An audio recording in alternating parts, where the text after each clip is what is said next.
Shalom, shalom. This Shia here from GMS Savannah. Come with another lesson. But first and foremost, I'm going to give all praise and honor and glory to Yahweh, Ba'ashem, Yahushua, Ba'ashem, Yikakwadash. Double honors to the apostles and elders as a bishop of Great Millstone, which rule well and teach well. And to the ark, as well as the affiliate, pushing this 100% truth and sincerity while risking their lives to do so. And salutations to the hopeful elect. Salutations to the hopeful elect of you so-called Negroes, Latinos, and Native Americans, as well as you speckled birds scattered amongst the heathens that have the appearance of the heathens, but their father's seed line goes back to Abraham, Isaac, and Jacob, and also referred to as Israelite foreigners. But today's lesson I'm going into is this is a lesson on Cam Newton. I grew up, watching Cam, and I've had family members that kind of knew his family and stuff and everything, and I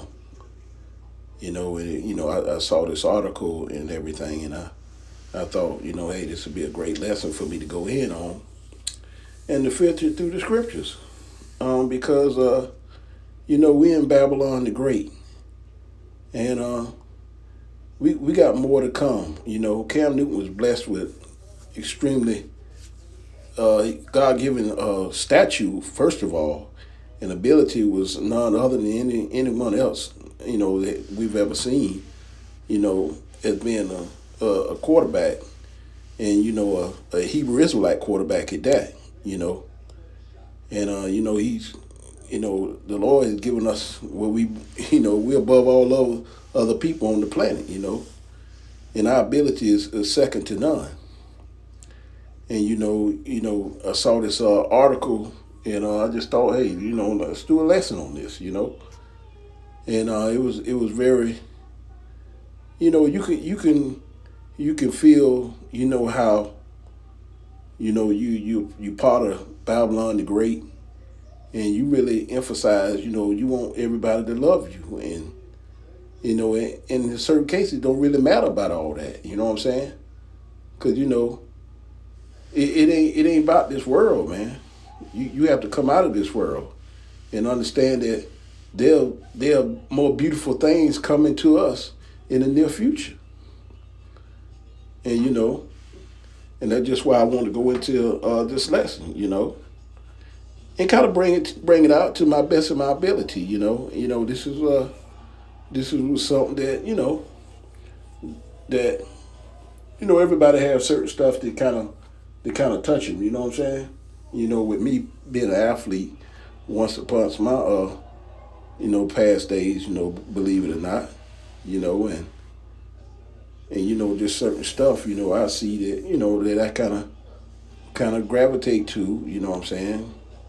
Because I was into sports heavily at one point in my life, but then I came out of it. When I got the spirit of Yahweh Bashem Yahweh Shah on me, and you see things differently and everything, and it just it just now navigates you on a whole nother level once you come under that that hedge of Yahweh Bashem Yahweh Shah. But right here in this, I'm not gonna hold you long. It's gonna be a little quick lesson, But I just want to go into it. Right here, the topic say, Cam, say I gave this city everything. A heartbroken Cam Newton says Carolina Panthers wiped away his history. His legacy after all he did, all he gave. And it says the man who brought Superman celebrations to Bank of America Stadium now feels like an invisible hero. Referring to the former MVP quarterback Cam Newton, who opened up about feelings raised by the Carolina Panthers organization. His pain cut deep when his son asked him why he was was not picture of him in the stadium. And he sounded extremely helpless when he shared his belief that his team just wiped out his legacy. And it says right here, Cam Newton says Panthers raised his legacy and left him forgotten. His emotional breakdown hits differently when you remember what Cam meant to Charlotte. He was the franchise quarterback who dragged the Panthers to Super Bowl 50, the dual threat wizard who refined what quarterbacks could do. The 2015 MVP made the whole league take notice that the Panthers are great. Then what got him so upset, Newton's frustration boiled over during his fourth and one podcast when he revealed a crushing moment. His son made stadium visit recently, and he found that there was no pictures of his father, the son. He said, "Well, yeah, well, where's the pictures, Dad?" And, hey, he was speechless. He was like, "Wow." And when his son returned home and asked Newton why there was no pictures of him in the stadium, the 36-year-old had no answer to provide. We went into the Panther facility, and you mean to tell me one of the greatest Panthers to ever play ain't up on the wall nowhere? I'm talking nowhere. Who brought it to my attention, my son? He said. So as a man, when you have to explain to your son, Daddy, where's your picture? And it's just a little clip of it right here. Man, the Panthers go to Germany, and they brought some Panthers legends out there. Steve Smith, Thomas Davis, Luke Kuechly was out there. They were looking for Bug. How? Would you have gone if you got the invite? I guess we would never know. And what bigger and better player to go? Peggy, honest question. What's up? Do you think Cam Newton has played his last down in the NFL? Yeah, I believe so. I think you have Breland, do you think I'm ever going back to play in the NFL? Realistically, no. Okay. Can I be vulnerable real quick? Yeah. All right. People don't know this story, but I'm going to tell them. I don't have no quarrel with David Tepper. I don't have no quarrel with nobody in the Panthers organization. I speak my mind unbiasedly, no matter who and what franchise it is. Last year, we had a 7-on-7 tournament in Charlotte. Correct. We went into the Panthers facility. And you mean to tell me one of the greatest Panthers to ever play ain't up nowhere? I'm talking nowhere. Who brought it to my attention? My son. How old is my son, Peggy? 8. Yeah, 8 now. Yeah. So as a man, when you have to explain to your son, Daddy, where's your picture? Yeah. At this particular point in time, the question was, oh, we don't know if Cam's retired yet. Newsflash, I'm never going to retire. I know I've played my last piece of football. It don't matter to me to officially retire. A couple years ago, I had initiatives that I brought to the forefront to the Carolina Panthers. I said, yo, I'm really taking this media shit serious. Why don't we give a live audience the experience to let's do a Funky Friday for the masses.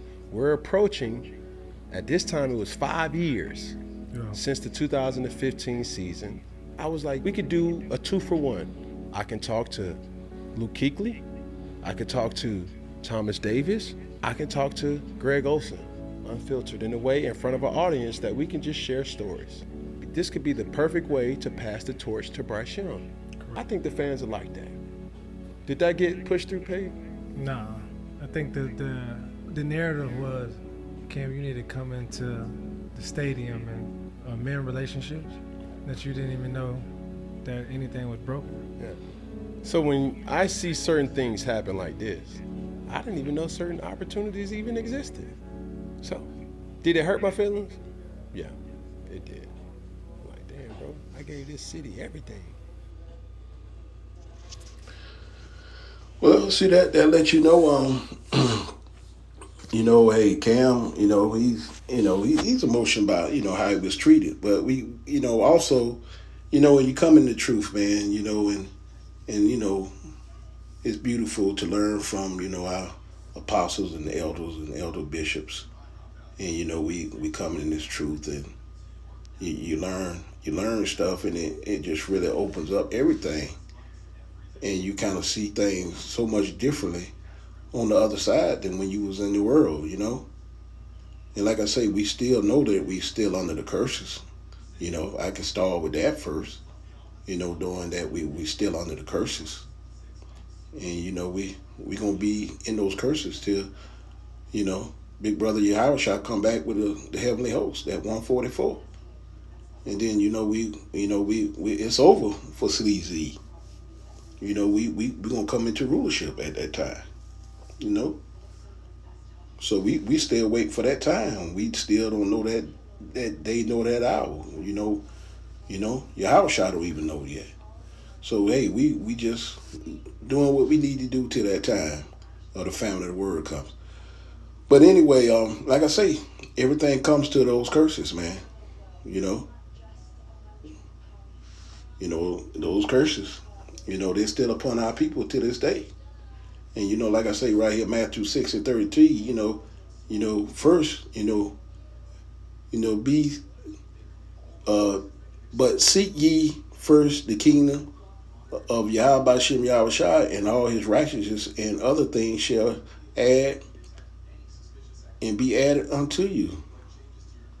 And that's the thing about it, before you do anything in this truth, man, you seek Yahweh Shem Yahushua. You got to have that strong tower, because like I say, I'm pretty sure Cam have seen our videos, and he know that the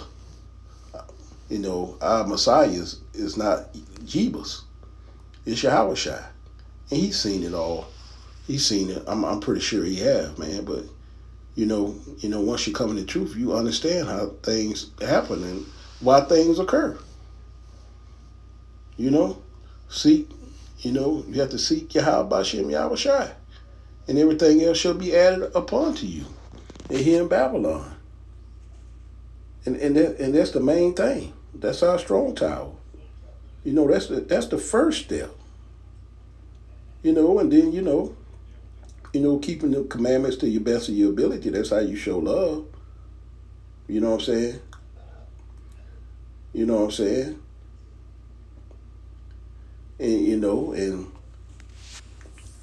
that's the main thing.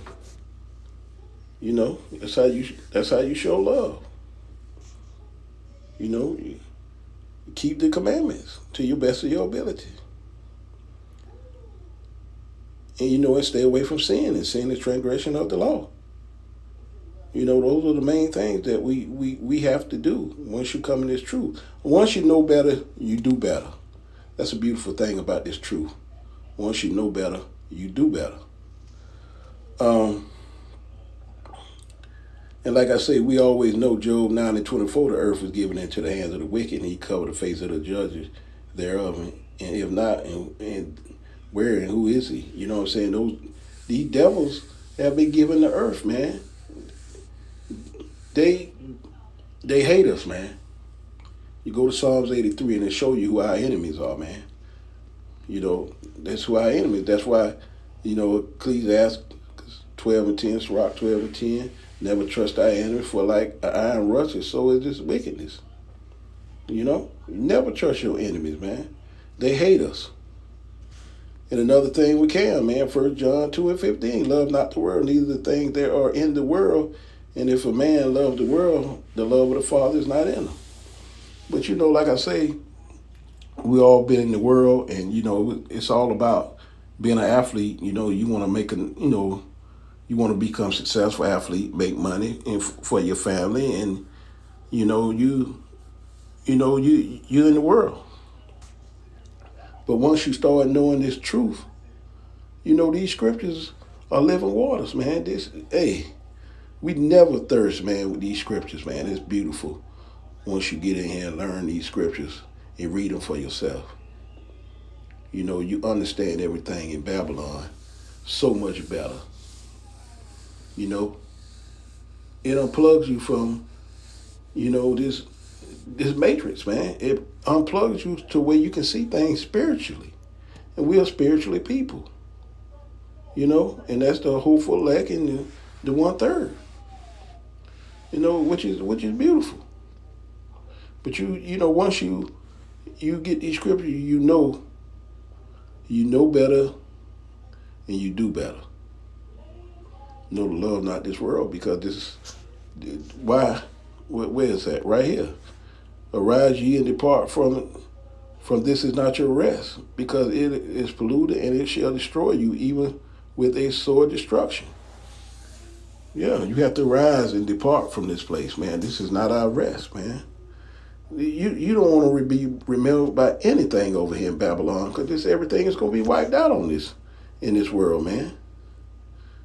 Everything's going to be wiped out. So that's why you don't really worry about it, you know? Worry about the things in the world. You know? It's all about, you know, what the Spirit put on you is, hey, you follow Yahweh Bashim Yahweh Shai, and you do the work. But like I say, it's only a small remnant. And like I say, a lot of times, the people who in the past have been followers of Yahweh Shai are back in their lot in 2025. You know? And a lot of the other people are nothing but the 2/3. And then you got your 1/3. You know? But like I say, a lot of our people, you know, they just they get mixed in their emotions in this world, man. You have to come out of it and know that this is not your resting place. You know, we have bigger and better things that are for us. You know, just coming soon, because Babylon is circling the drain. You know, but you know, like I say, once you come in the world of these sports athletes and everything, you know, just pretty much athletes. You know, they make all this money off of you, and they give you, you know, you make your money too. But hey, a lot of times, hey, once it's over for you, hey, that's it. They don't care nothing else about you most of the time. You know, you can tell what Campbell's experience, they didn't really care about him at all. You know, but hey, like we say, it's all part of the curses too. And you know, we see these things and we filter them through the scriptures, you know. And you know, love not this world. You know, it's better days coming for the Hebrew Israelites. You know. You know, we got true rest coming soon. But a lot of our people need to repent and come back to Yahweh Shem Yahweh Shai. Because this message and this teachings on the highways and hedges is time sensitive. And these videos and everything else to try to warn our people, you know, it's time sensitive. You know, Babylon is circling the drain. These devils about to go head first into captivity. Coming soon.